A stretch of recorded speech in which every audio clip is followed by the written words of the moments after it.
Thank you. This may be the most important speech I've ever made. I want to provide an update on our ongoing efforts to expose the tremendous voter fraud and irregularities which took place during the ridiculously long November 3rd elections. We used to have what was called Election Day. Now we have election days, weeks and months, and lots of bad things happened during this ridiculous period of time, especially when you have to prove almost nothing to exercise our greatest privilege, the right to vote. As president, I have no higher duty than to defend the laws and the Constitution of the United States. That is why I am determined to protect our election system, which is now under coordinated assault and siege. For months leading up to the presidential election, we were warned that we should not declare a premature victory. We were told repeatedly that it would take weeks, if not months, to determine the winner, to count the absentee ballots, and to verify the results. My opponent was told to stay away from the election. Don't campaign. We don't need you. We've got it. This election is done. In fact, they were acting like they already knew what the outcome was going to be. They had it covered, and perhaps they did, very sadly for our country. It was all very, very strange. Within days after the election, we witnessed an orchestrated effort to anoint a winner, even while many key states were still being counted. The constitutional process must be allowed to continue. We are going to defend the honesty of the vote by ensuring that every legal ballot is counted and that no illegal ballot is counted. This is not just about honoring the votes of 74 million Americans who voted for me. It's about ensuring that Americans can have faith in this election and in all future elections. Today, I will detail some of the shocking irregularities, abuses, and fraud that have been revealed in recent weeks. But before laying out just a small portion of the evidence we have uncovered, and we have so much evidence, I want to explain the corrupt mail-in balloting scheme that Democrats systematically put into place that allowed voting to be altered, especially in swing states, which they had to win. They just didn't know that it was going to be that tough because we were leading in every swing state by so much, far greater than they ever thought possible. While it has long been understood that the Democrat political machine engages in voter fraud from Detroit to Philadelphia to Milwaukee, Atlanta, so many other places. What changed this year was the Democrat Party's relentless push to print and mail out tens of millions of ballots sent to unknown recipients with virtually no safeguards of any kind. This allowed fraud and abuse to occur on a scale never seen before. Using the pandemic as a pretext, Democrat politicians and judges drastically changed election procedures just months and in some cases weeks before the election on the 3rd of November. Very rarely were legislatures involved, and constitutionally they had to be involved. But very, very rarely, and you'll see that as we continue to file our suits, it's constitutionally absolutely incorrect what took place, even from a legal standpoint. Many states, such as Nevada and California, sent millions of live ballots to every person on their voter rolls, whether those individuals had requested ballots or not, whether they were dead or alive. They got ballots. Other states, such as Minnesota, Michigan, and Wisconsin, instituted universal absentee balloting right in the middle of an election year, sending absentee ballot request forms to all voters on all rolls. It didn't matter who they were. This colossal expansion of mail-in voting opened the floodgates to massive fraud. It's a widely known fact that the voting rolls are packed with people who are not lawfully eligible to vote, including those who are deceased, have moved out of their state and even are non-citizens of our country. Beyond this, the records are riddled with errors, wrong addresses, duplicate entries, and many other issues. This is not disputed. It has never been disputed. Dozens of counties in the key swing states have more registered voters on the rolls than they have voting-age citizens, including 67 counties in Michigan. All of this is evidence.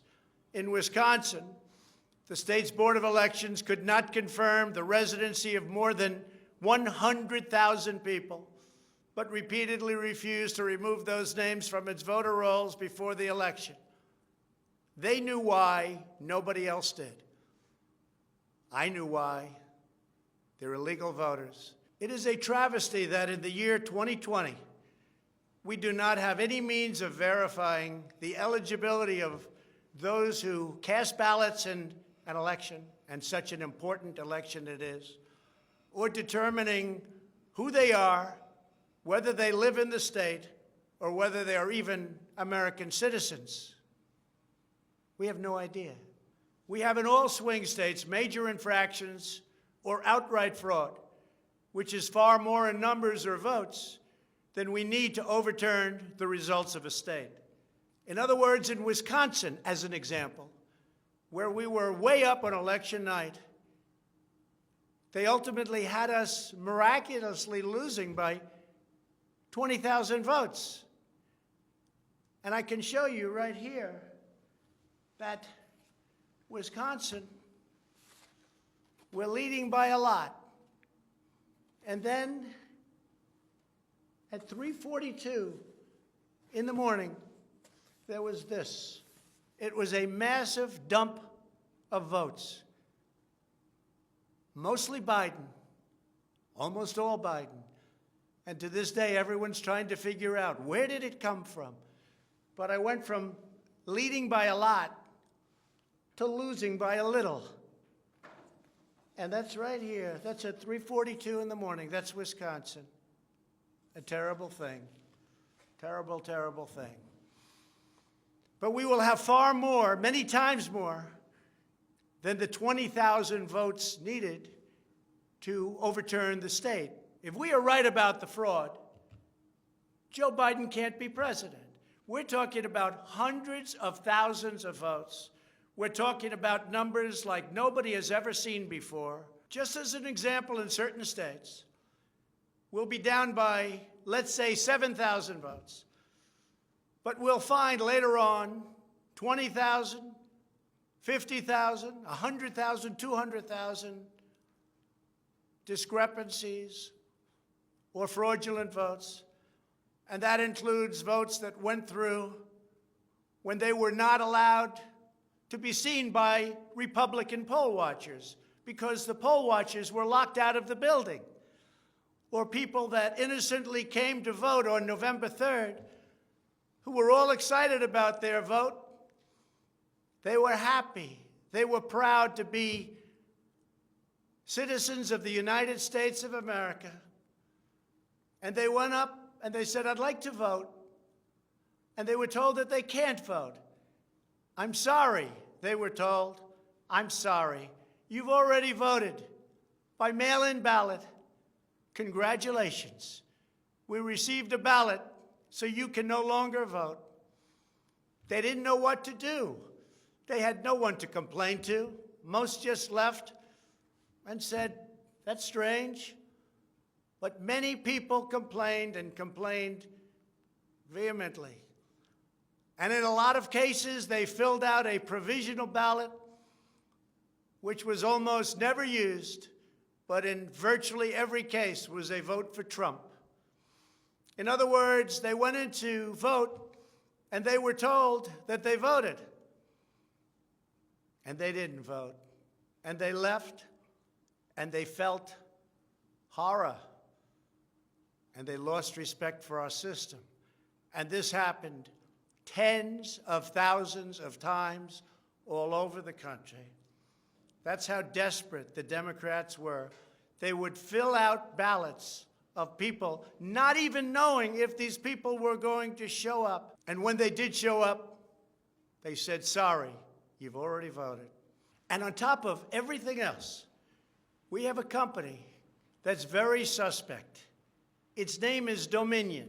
With the turn of a dial or the change of a chip, you can press a button for Trump and the vote goes to Biden. What kind of a system is this? We have to go to paper. Maybe it takes longer, but the only secure system is paper.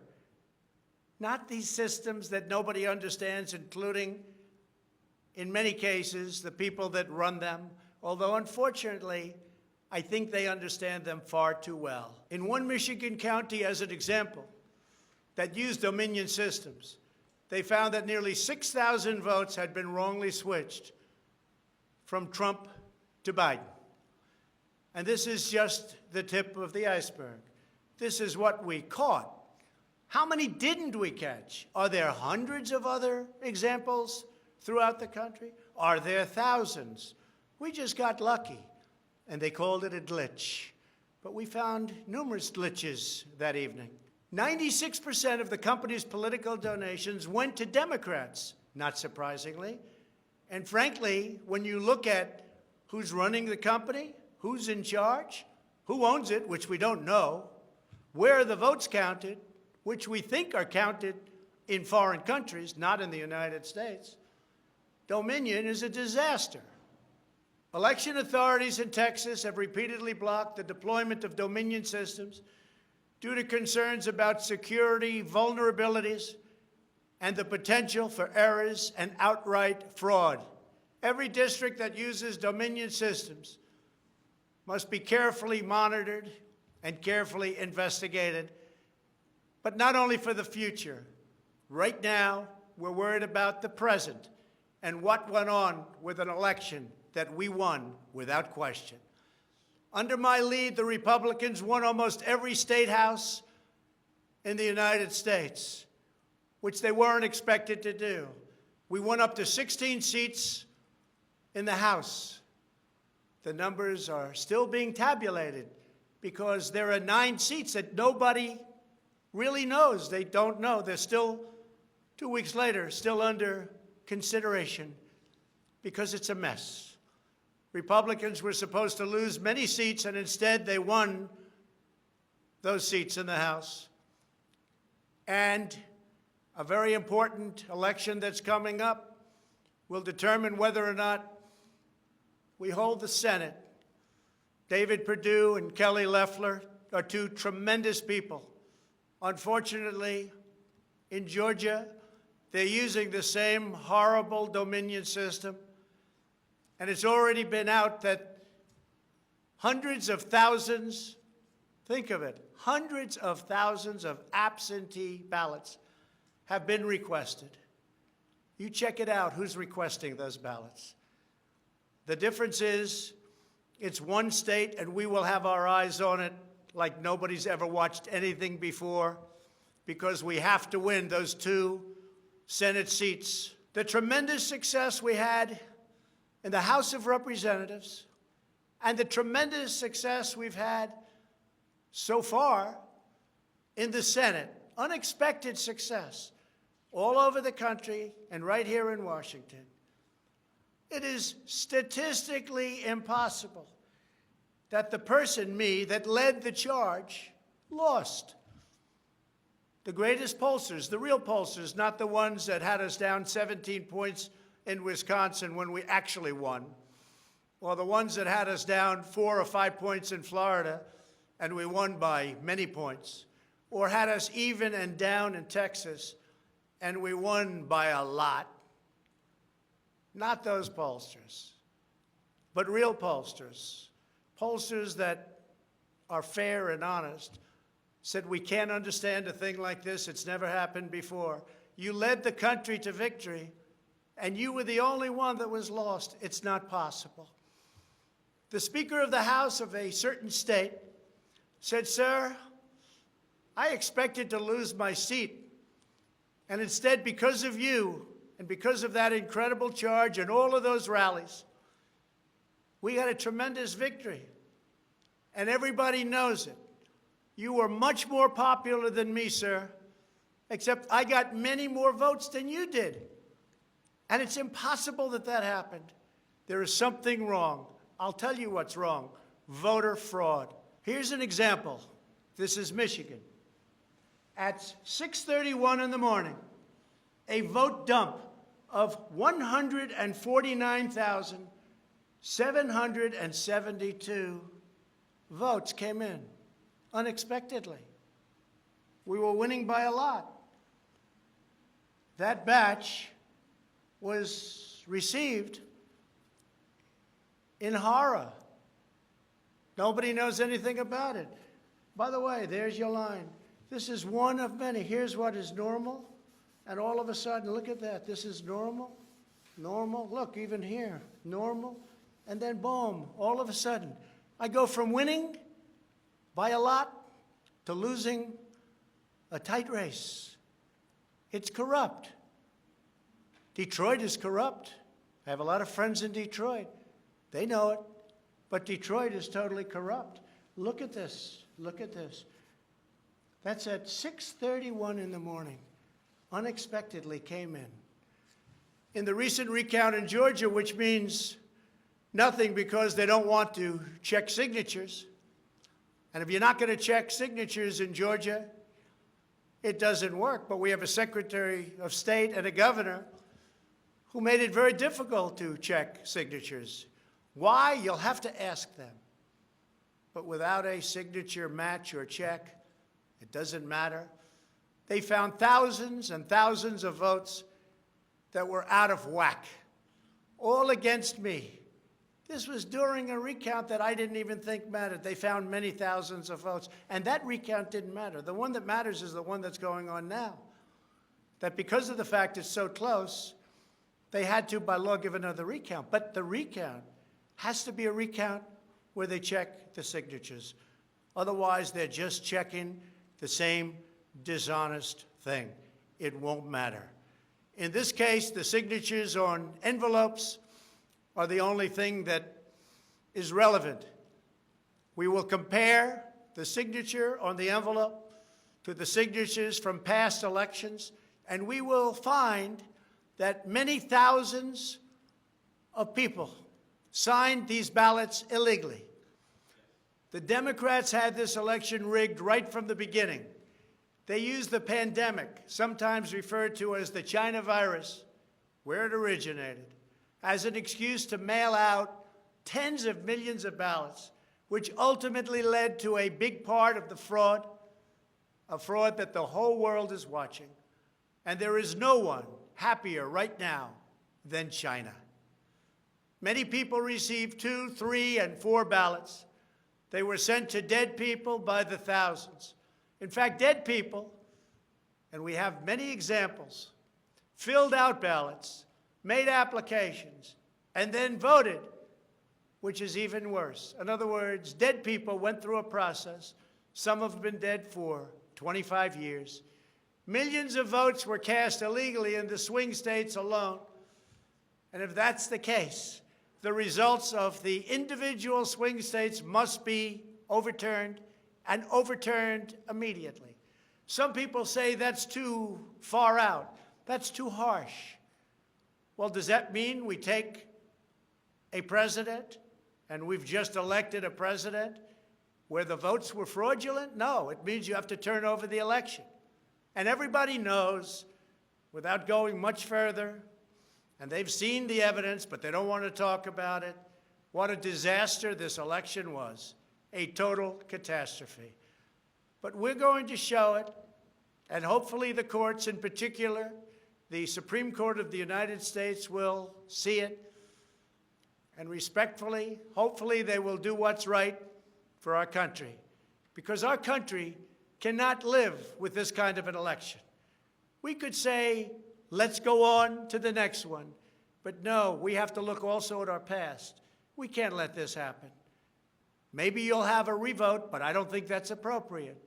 When those votes are corrupt, when they're irregular, when they get caught, They're terminated, and I very easily win. In all states, I very easily win these swing states, just like I won them at 10 o'clock in the evening of the election.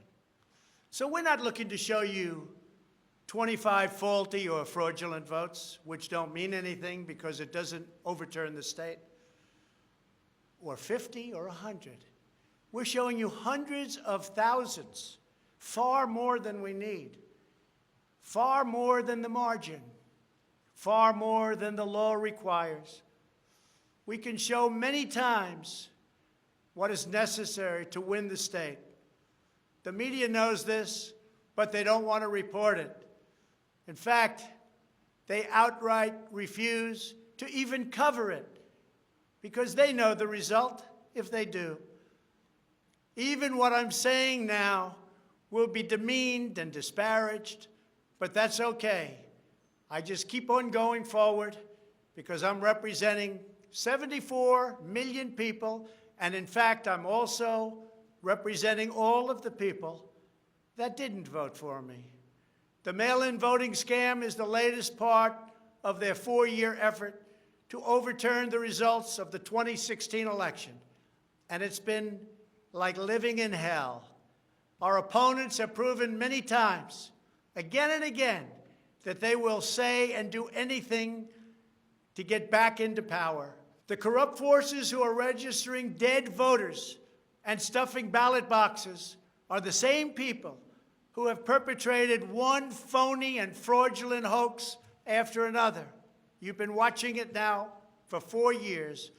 These entrenched interests oppose our movement because we put America first. They don't put America first. And we're returning power to you, the American people. They don't want America first. They only want power for themselves. They want to make money. That's why they don't want me as your president. I've been investigated from soon after I announced I was running for president, when I immediately went to #1 in the Republican primary polls. The investigations never stopped. They went on for 4 years. And I won them all. I beat them all. Russia, Russia, Russia. The impeachment hoax, and so much more. Robert Mueller spent $48 million of taxpayer money investigating me for 2.5 years, issued over 2,800 subpoenas, executed nearly 500 search warrants, issued 230 orders for communications records, and conducted 500 witness interviews, all looking to take me down. There was no collusion in the end, none whatsoever. Senator Marco Rubio, the head of the Senate Intelligence Committee, stated the committee found no evidence that then-candidate Donald Trump or his campaign colluded with the Russian government. And I thank Senator Rubio for that statement. Now I hear that these same people that failed to get me in Washington have sent every piece of information to New York so that they can try to get me there. It's all been gone over and over again. For $48 million, you go through tax returns, you go through everything. The New York Attorney General, who recently ran for office, campaigned without knowing me, stating, "We will join with law enforcement and other attorneys general across this nation in removing this president from office." I never met her. It's important that everybody understand, she said, that the days of Donald Trump are coming to an end. And all it's been is a big investigation in Washington and New York and any place else that can investigate, because that's what they want to do. They want to take not me, but us down. And we can never let them do that. Everything's been looked at. A friend of mine who's very smart said, "You've probably seen more than anybody else. You've probably been investigated more than anybody else. And for you to come out with a clean bill of health makes you probably the cleanest person in this country." Some people in this administration, but fortunately not all, have been beaten down and disparaged. They just disappeared. Nobody knows what happened to them. Why aren't they active? Why aren't they involved? There's so much to be involved in. The corruption is so rampant. They just couldn't take it anymore. They were threatened by Democrats with impeachment, and horrible things were said about them, and they're good people. Even recently, the head of the GSA was hounded and harassed, as she reported, like she has never been before. What can I say? We caught Comey cold. We caught McCabe cold. We caught them all. We're still waiting for a report from a man named Durham, who I have never spoken to and I have never met. They can go after me before the election as much as they want, but unfortunately, Mr. Durham didn't want to go after these people or have anything to do with going after them before the election. So who knows if he is ever going to even do a report. But if you look at the lies and the leaks and the illegal acts and behavior done by so many people in their desire to hurt the President of the United States, something should happen. The hardest thing I have to do is explain why nothing is happening with all of these people that got caught spying on my campaign. It's never happened before, and it should never happen again to a president of the United States. All you have to do is watch the hearings and see for yourself. The evidence is overwhelming. The fraud that we've collected in recent weeks is overwhelming, having to do with our election. Everyone is saying, wow, the evidence is overwhelming when they get to see it. But really, it's too late to change the course of an election. It's too late to change the outcome. In fact, there is still plenty of time to certify the correct winner of the election. And that's what we're fighting to do. But no matter when it happens, when they see fraud, when they see false votes, and when those votes number far more than is necessary, you can't let another person steal that election from you. All over the country, people are together in holding up signs, "Stop the Steal." To understand how we will challenge this fraud, it is important to know the problems with mail-in balloting. Pennsylvania, Michigan, Nevada, Georgia, Arizona, and most other states allowed anyone to get an absentee ballot and cast their vote without showing any ID. The voting took place entirely on the honor system. No identification of any kind was required. Most Americans would also be shocked to learn that no state in the country verifies United States citizenship as a condition for voting in federal elections. This is a national disgrace. No other advanced country conducts elections this way. Many European countries have instituted major restrictions on mail-in voting specifically because they recognize the nearly unlimited potential for fraud. Out of 42 European nations, all but 2 prohibit absentee ballots entirely for people who reside inside the country, or else they require those who need absentee ballots to show a very, very powerful ID. Throughout the Democrat effort to dramatically expand mail-in voting, the Democrat Party leaders were also feverishly working to block measures designed to protect against fraud, such as signature verification, residency verification, or voter ID, and citizenship confirmation was almost unthought of that we should ask for it. Can you believe this? These are not the actions of people who want fair elections. These are the actions of people who want to steal elections, who are willing to create fraud. The only conceivable reason why you would block common sense measures to verify legal eligibility for voting is you are trying to encourage, enable, solicit, or carry out fraud. It is important for Americans to understand that these destructive changes to our election laws were not a necessary response to the pandemic. The pandemic simply gave the Democrats an excuse to do what they have been trying to do for many, many years. In fact, the very first bill that House Democrats introduced when Nancy Pelosi became Speaker was an attempt to mandate universal mail-in voting and eliminate measures such as voter ID, which is so necessary. Dramatically eroding the integrity of our elections was the Democrats' #1 priority for a simple reason. They wanted to steal the 2020 presidential election. All of the Democrat efforts to expand mail-in balloting laid the groundwork for the systematic and pervasive fraud that occurred in this election. In Pennsylvania, large amounts of mail-in and absentee ballots were processed illegally and in secret in Philadelphia and Allegheny counties without our observers present. They were not allowed to be present. In fact, they weren't even allowed in the same room. They were thrown out of the building, and they looked from outside in, but they had no way of even seeing because there were no windows, and the windows that were there were boarded up. Democrats even went to the Pennsylvania Supreme Court to block observers from receiving access. There is only one possible reason that the corrupt Democrat political machine would oppose transparency during the vote counting. It's because they know they are hiding illegal activity. It's very simple. This is an egregious, inexcusable, and irreversible harm that stains the entire election.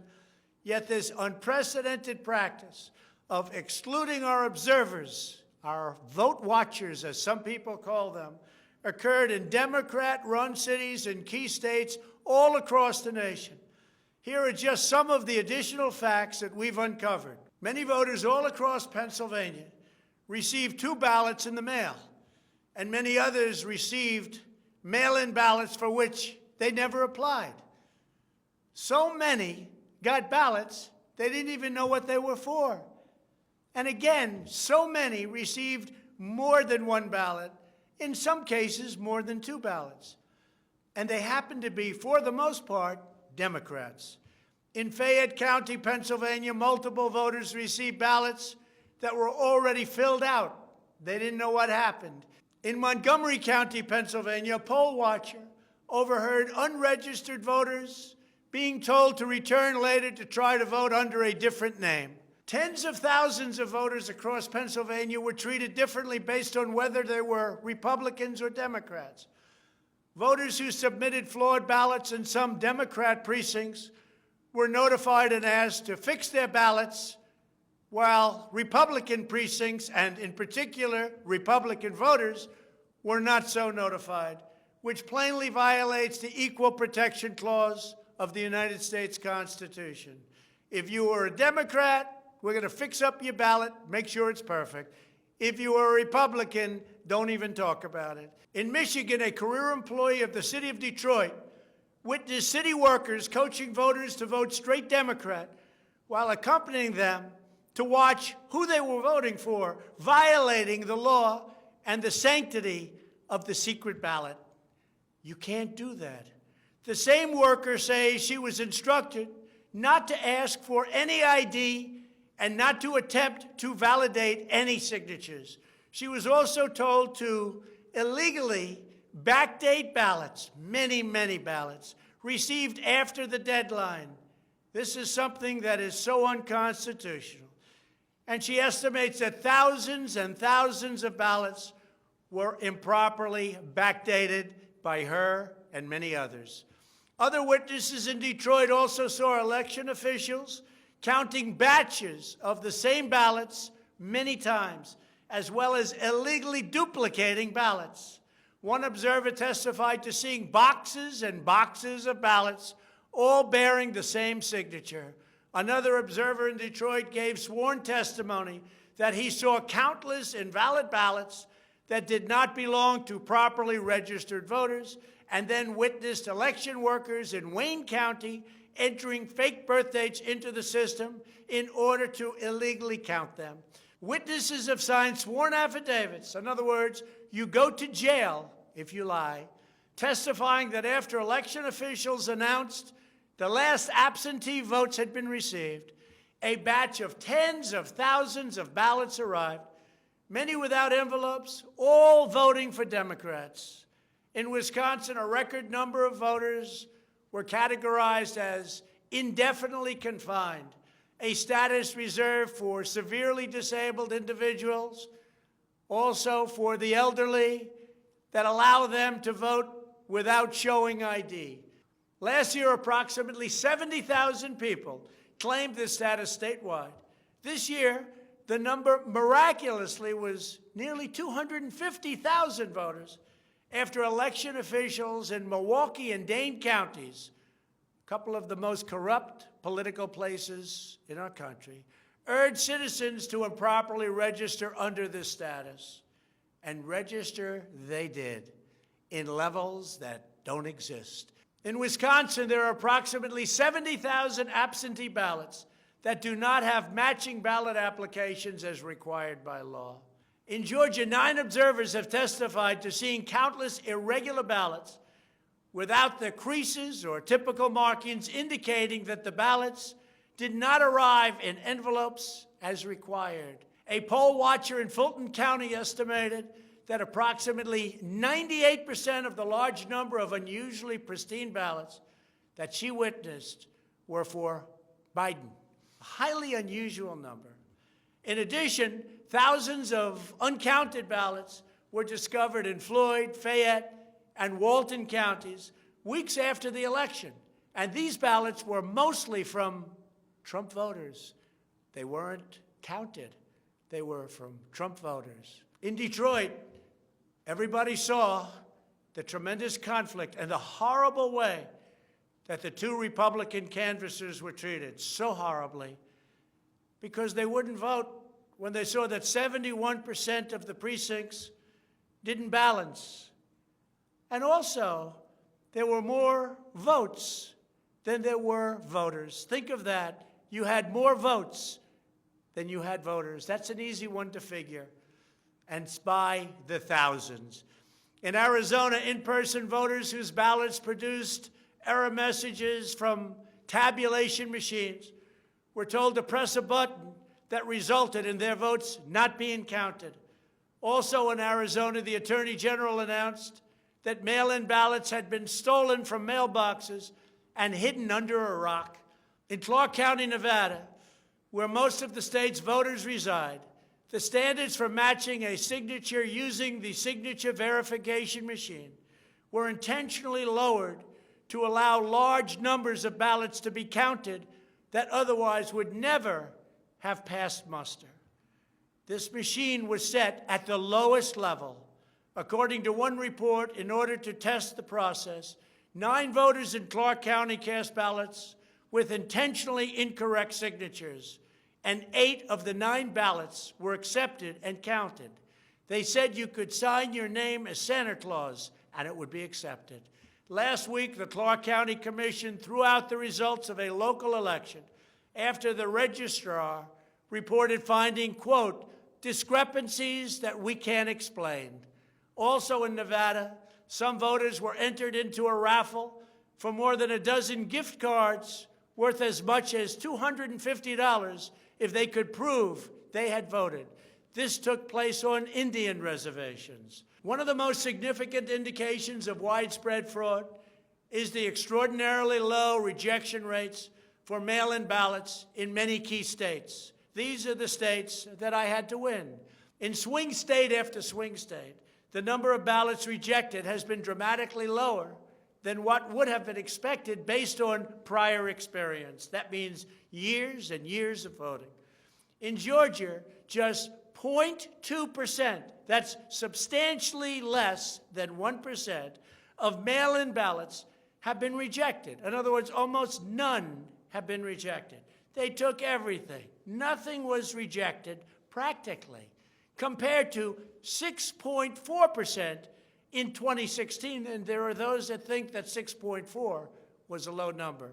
So think of it. Almost none were rejected.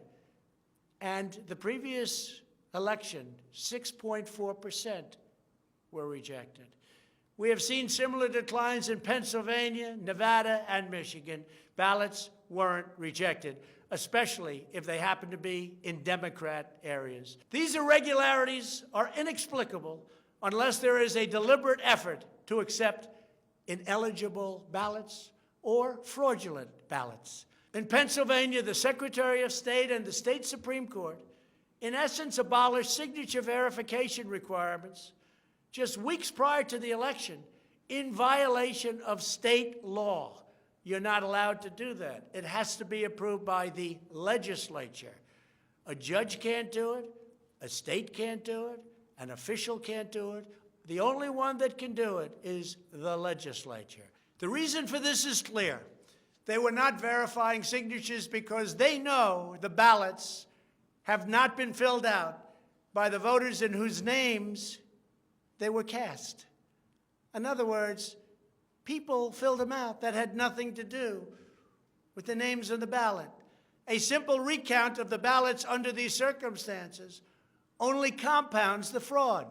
The only way to determine whether there was an honest vote is to conduct a full review of the envelopes in the relevant states. You will find that many of them, tens of thousands, have fraudulent signatures. A full forensic audit is required to ensure that only legal ballots from lawfully registered voters that were properly cast are included in the final count. This election is about great voter fraud, fraud that has never been seen like this before. It's about poll watchers who were not allowed to watch. So illegal. It's about ballots that poured in, and nobody but a few knew where they came from, but they were counted, and they weren't for me. It's about big leads on election night, tremendous leads, leads where I was being congratulated for a decisive, easy victory, and all of a sudden, by morning or a couple of days later, those leads rapidly evaporated. It's about numbers of ballots that were sent that nobody knew where they came from. It's about machinery that was defective, machinery that was stopped during certain parts of the evening, miraculously to open with more votes. It was about many other things, but above all, it was about fraud. This election was rigged.